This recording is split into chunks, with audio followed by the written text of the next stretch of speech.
আগামী জুমার দিন এই মাসের 18 তারিখ, জিলহজ মাসের 18 তারিখ শুক্রবার দিন পর্ব। তো ওই দিন তো আর আমি থাকবো না, তো এই জন্য আমি আগেই আপনাদেরকে ওই দিনের সাথে সম্পৃক্ত আমার আপনার নবী মুহাম্মদুর রাসূলুল্লাহ সাল্লাল্লাহু আলাইহি সাল্লামের প্রিয় এক ব্যক্তি, সময় খুব কম, আমি একেবারে শর্টকাট বলতেছি, খেয়াল করে।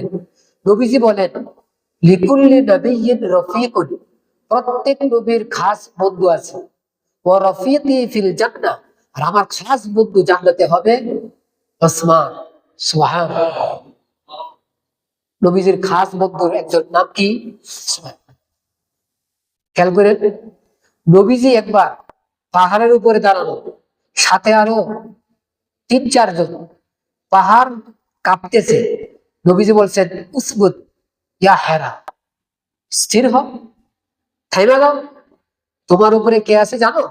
নাবিয়্যুন ওয়া সিদ্দীকুন ওয়া শাহীদান, একজন নবী আছে তোমার উপর, একজন সিদ্দিক দাঁড়ায় রয়েছে, আর 2 জন শহীদ দাঁড়ায় রয়েছে। এই 2 জন শহীদকে একজন ওমরে ফারুক রাদিয়াল্লাহু তাআলা আর একজন ওসমান রাদিয়াল্লাহু তাআলা। যে জীবিত অবস্থায় নবীজি বইলা গেছে কি হইবেন? শহীদ হইবেন, শাহাদাতের মৃত্যু পাবেন। কটা কথা বললাম, খেয়াল করেন। 3 নম্বর, নবীজি বলেন উসমান রাদিয়াল্লাহু তাআলার ব্যাপারে কি, কানা উসমান রাসূলা রাসূলিল্লাহ, নবী আল্লাহর রাসূল আর ওসমান রাসূলের রাসূল। সুবহানাল্লাহ। উসমান রাদিয়াল্লাহু তাআলা কে আল্লাহ রাসূল নিজে কি বলতেছে? আমার রাসূল, রাসূলের। তার মাকাম কত বড় হইব? কটা কথা বলছি, খেয়াল করে। 4 নম্বর, উনি ইসলাম ধর্ম গ্রহণ করছে। 4 নম্বর সিরিয়াল, কয় নম্বর? 4 নম্বর। যখন কষ্ট শুরু হয়েছে তো উনি হিজরত করছেন হাবশায়, একবার না 2 বার। ওইখান থেকে আয়েশা মদিনা কয়বার হিজরত করছে? 3 বার। আবার নিজের স্ত্রী সহ। নবীজি বলেন, ইব্রাহিম আলাইহিস সালামের পর আর লূত আলাইহিস সালামের পর নিজের স্ত্রীকে নিয়ে নিজের এলাকা ছাইরা দেওয়ার দৃষ্টান্ত ওই নবীর পরে আর কেউ নাই। এ এখন মাত্র হইল কে? উসমান। সুবহানাল্লাহ। উনি নিজে ঘর ছাড়ছে, নিজের বিবি সহ ঘর ছাড়ছে। ফজিলত কিনা? মানে সম্পদ। খেয়াল করে, পৃথিবীর ইতিহাসে কোন নবীর একজন ব্যক্তি ডবল পেয়ে বিবাহ করছে এরকম ইতিহাস নেই। সারা পৃথিবীতে একজন ব্যক্তি এমন যে এক নবীরই ডবল পেয়ে বিবাহ করছে। সুবহানাল্লাহ।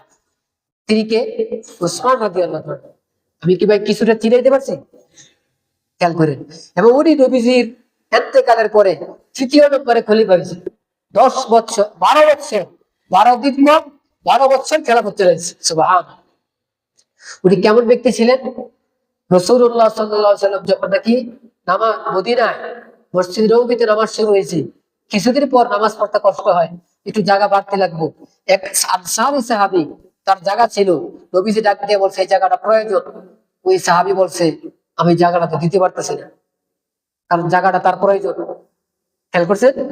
নবীজি জবরদস্তি নেন নাই, কিছু বলে নাই, ছেড়ে দিছে। এই খবর পড়ছে কার কাছে? উসমান নবীর কাছে। উনি চিন্তা করছে উনি জায়গা দিবেন না, নিশ্চিত ওনার টাকা সমস্যা আছে। ওনার কাছে গিয়ে কথা বলছে, কথা বলে বলছে আমি আপনাকে 10,000 দিরহাম দিয়ে দিব, জায়গাটা দিয়ে দেন। তো মসজিদের জায়গা, প্রথম জায়গা দিয়ে দিছে কে? উসমান রাদিয়াল্লাহু আনহু। আজও মসজিদে নববীতে আছে, কিয়ামত পর্যন্ত যারা নামাজ পড়বে সবার নামাজের একটা ভাগ সওয়াব কে পাবে? উসমান রাদিয়াল্লাহু আনহু। কেমন মানুষ আমি ভাই বুঝাইতে পারতেছি? আমি কেন বলতেছি একটু খেয়াল করে শুনেন, উদ্দেশ্য আছে আমার। আরেকটা বিষয়, মদিনার পানি, আরবের পানি সুন্দর না। আপনারা যারা গেছে তাকে জিজ্ঞাসা করেন, যদিও একটু পানি পাওয়া যায় খুব দামে দামে পানি দিলে। একটা কূপ ছিল রুমা, বীরের রুমা, ওই কূপের পানিটা মজাদার ছিল। এক ইয়াহুদির ছিল, সে আটকায় রাখতো, ঠিক মতো দিত না। যদি পানির জন্য কেউ আসতো তো মালিক না পাইয়া চলে যেত, তাহলে কষ্ট হইতো কিনা? ওনার কাছে জিজ্ঞাসা করছে এটা দিয়া দেওয়ার জন্য, রাজি হয় নাই। নবীজি বলছে যে ব্যক্তি বীরের রোমা দিয়ে দিব তাকে আল্লাহ জান্নাত দিবে। উসমান রাদিয়াল্লাহু কাছে গিয়ে কথা বলছে, দিতে চায় না। সংক্ষেপে বলতেছি, 35,000 দিরহাম দিয়া কূপটা নিয়া মুসলমানদের জন্য অক্ষ করে দিছে। ওদিকে জায়গা কিনে দিছে 10,000, আর এদিকে কূপ কিনে দিছে আমরা কয় টাকা দান করি? আর উনি কয় টাকা দান করছে দেখেন, এক যুদ্ধে, তবুকের যুদ্ধে 1000 দিনার দান করছে। 1000 দিনার, দেড়হাম না, 10 দেড়হামে 1 দিনার। আর কয় দিনের দান করছে? 1000 আর 300 উট দান করছে। আমি কয়েক মাস আগে হিসাব করছিলাম, হিসাব করে এটা আসে একবারের দান 30,35,00,000 টাকা দান করছে। আমরা কয় টাকা দান করি? আল্লাহ আমাদেরকে বুঝার তৌফিক দান করুন। একটু খেয়াল করি, উনি হলেন উসমান রাদিয়াল্লাহু তাআলা। ওনাকে নবীজি বেশি মহব্বত করতেন। নবীজি একবার হুদায়বিয়ার সময় যখন ওনাকে পাঠাইছে মক্কায় কাফেরদের সাথে কথা বলার জন্য, তো ওনার ব্যাপারে খবর চলছে যে ওনাকে শহীদ করে দেওয়া হয়েছে, নাউজুবিল্লাহ।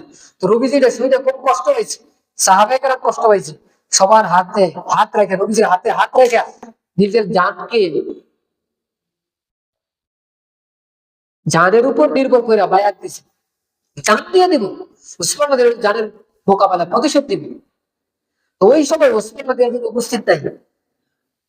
রাসূলুল্লাহ সাল্লাল্লাহু আলাইহি ওয়াসাল্লাম এক হাত দিছে, আরেক হাত দিয়ে বলেছে এই হাত উসমানের। সুবহানাল্লাহ। এই হাত চিন্তা করুন, উসমান রাদিয়াল্লাহু তাআলার ব্যাপারে যদি বলে যে আমার হাত কার হাত? উসমানের হাত। উসমান রাদিয়াল্লাহু তাআলা কেমন ফজিলতওয়ালা। উসমান রাদিয়াল্লাহু তাআলা বলে যে যেদিন আমি নবীজির হাতে হাত দিয়ে বায়াত দিছি, আমার ডান হাত নবীর হাতের সাথে হাত লাগছে, তা আমি মৃত্যু পর্যন্ত আমার ডান হাত আমার লজ্জাস্থানে লাগাই নাই। এক রাকাতে পুরো কোরআন খতম করছে। সুবহানাল্লাহ। আমল করছে কিনা ভাই? এই পরিমাণ আমল করছে, কিন্তু জাতি তারা কি করে নাই? সারে নাই। শেষ পর্যন্ত ওনাকে কি করেছে? শহীদ করে দিয়েছে। আজ আলেমদেরকে গালি দেয় কিনা? আল্লাহ বলি না, কথা বলেন না, খারাপ বলে না, বলে হুজুরা যদি আরো ভালো হয়তো গালি দিত না। ওসমান রাদিয়াল্লাহু তাআলা উনি ভালো ছিলেন না খারাপ ছিলেন? ওনাকে কি শুধু গালি দিছে না, হত্যা করছে, শহীদ করছে, শহীদ করে বলেছে। ওনাকে যখন শহীদ করে, তো উনি সাহাবায়ে কেরাম বলছে আপনি অনুমতি দেন, আমরা তাদেরকে প্রতিহত করবো। উনি বলছেন আমি নিজের জান দিব, কিন্তু আমার জন্য কোন মানুষের রক্ত জড়াইতে আমি দিব না। সুবহানাল্লাহ। কেমন সবরওয়ালা, সবর করছে কিনা? আমাদের আজকে সবর আছে ভাইও, কষ্ট নিয়েন না। আমরা ভাবছি শুধু নামাজ ফরজ, যতগুলো কাজ ফরজ, বড় একটা ফরজ সবর করা। আমি স্বামী পাইছি, বোন মতো পাই নাই। আমি স্ত্রী পাইছি, বোন মতো কষ্ট পাই না, খেয়াল করেন। স্ত্রী পাইছি, বোন মতো পাই নাই। আমার আত্মীয় পাইছি, কিন্তু আমার বোন মতো পাই নাই। প্রতিবেশী পাইছি, আমার পাইছি, আমার বোন মতো পাই নাই। আমি ওসমান পাইছি, কিন্তু বোন মতো সবর করি। সবর না করে আমরা লাগিয়ে যাই, তাহলে তো সবরটা ছুটে গেল আমার কাছ থেকে। উসমান রাদিয়াল্লাহু তাআলা জানে আমার মেরে ফেলেন, বড় বড় সাহাবী নিজের আসছে পাহারা দেওয়ার জন্য, তোমার ছেলে দাও, বাচ্চাকে সিডিসির ছেলেকে পাঠাচ্ছে ওই ছেলে দাও। উনি বুঝে পালাইছে না, জান এখন শেষ হয়ে যাব। আল্লাহ বলিরা কথা বলেন না, কিভাবে বুঝতে জানে? উনি শেষ দিন স্বপ্নে দেখছে, নবীজি বলছেন, ওমরে ফারুক, আবু বকর সিদ্দিক রাদিয়াল্লাহু তাআলা আজমাইন, ওনারা বলছেন উসমান, এক কিতাবে লেখা আছে যে ওনারা বলছেন যে নবীজি বলছেন তুমি রোজা রাখছো, ইফতারে আমাদের সাথে করি। ইফতারি আমাদের সাথে। আর আবু বকর সিদ্দিক আর ওমরে ফারুকের বেলা এক কিতাবে লেখা আছে, ওনারা বলছেন যে আমরা তোমার অপেক্ষায় আছি। তো উনি স্বপ্নে ঘুম থেকে উঠে এটা বলছে যে আমি এই স্বপ্নে দেখছি। পাশে যারা ছিলেন তো বুঝে পালাইছে। উনি বলছেন আমার সময় বলে দিছে, আমার মারা যাওয়ার পর তোমরা কিন্তু চিল্লাচিল্লি করবে না, কান্নাকাটি করবে না। আর আমরা মারা যাওয়ার পর হাত দিয়ে কি বলি, অমুক জায়গায় ভান্ডে আমার টাকা রাখা আছে, তোমরা খাইয়ে ফেলাইব, দিয়ে দিও, অমুক জায়গায় হিসাব কিতাব করে দিও। হ্যাঁ? উনি বলে দিতেছেন আমার যেন ঠিক থাকে। আল্লাহ আমাদেরকে বুঝার তৌফিক দান করুন। ওনার উপরে যখন হামলা হয়, তো ওনার স্ত্রী ওনাকে বাঁচাইতে আসছে। না এলা, স্ত্রীর নাম না এলা। না এলা, উনি হাতটা এইভাবে দিছে, তরবারি দিয়ে যখন প্রকোপ করছে, তো হাতের আঙ্গুল ফুল করে গেছে। হায়াত শেষ, বাঁচাইতে পারে না, উসমান রাদিয়াল্লাহু শহীদ হয়ে গেছে। ওনার রক্ত কোরআনের উপরে পড়ছে। কার উপর? কোরআন শরীফের উপর। পৃথিবীর অনেক মানুষ নিজের জান চলে গেছে, তার সাক্ষী হবে জায়গা, কারো সাক্ষী হবে ব্যক্তি, কারো সাক্ষী হবে বিভিন্ন বস্তু, কিন্তু ওসমান রাদিয়াল্লাহু তাআলা এমন এক ব্যক্তি, ওনার শাহাদাতের সব সাক্ষী হবে কোরআনে কারিম। কেমন ভাগ্যবান ব্যক্তি, এমন ব্যক্তি, উনি শহীদ হয়েছেন জিলহজ মাসের 18 তারিখ। কত তারিখ? আগামী শুক্রবার দিন। কত তারিখ আসবো? হুজুর এই কথাটা আপনি কেন বললেন? আমাদের ইসলামে তো কারো মৃত্যুবার্ষিকী নাই, বলবেন না? আল্লাহ বললেন কথা বলেন না। হুজুর আমাদের তো মৃত্যুবার্ষিকী নাই, তাহলে আপনি যে বললেন, তো আমি তো 18 তারিখে বয়ান করি না, আজকে ওই কইলা ফেলেছি। আর বলার পিছনে সবচেয়ে বড় কারণ আফসুস, ওনাকে যেদিন মারা হয়েছে ওই দিনকে কেন্দ্র করে পৃথিবীতে একটা দল আছে, এরা ঈদ পালন করে। নাউজুবিল্লাহ বললেন না তো? এবার বলেন, আমার বলা দরকার আছে যে ওনার ইন্তেকাল কত তারিখে? 18ই জিলহজ। আর পৃথিবীতে একটা দল আছে, এরা এই 18 তারিখে কি পালন করে? ঈদ পালন করে। এখন আপনাকে যদি বলেন যে ওনাকে যেহেতু শহীদ করা হয়েছে এই জন্য আমরা ঈদ পালন করি, তাহলে মানুষ কি খুশি হইব না রাগ করবো? রাগ করবো। এই জন্য এরা সিস্টেম পাল্টেছে। কি সিস্টেম? এই কথাই বলে না, আরেক দলিল দেন। কি দলিল?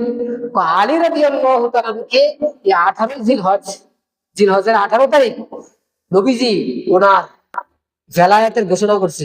উনি যে আমির হবে, খলিফা হবে, আল্লাহর রাসূল এটা ঘোষণা দিয়ে গেছে। এই খুশিটা আমরা ঈদ পালন করি, বলে নাউজুবিল্লাহ। এটার নাম দিছে ঈদে গদির। কি নাম দিছে? ঈদে গদির। গঈদ দাল ইয়া র গদির। ঈদে গদির নাম দিছে।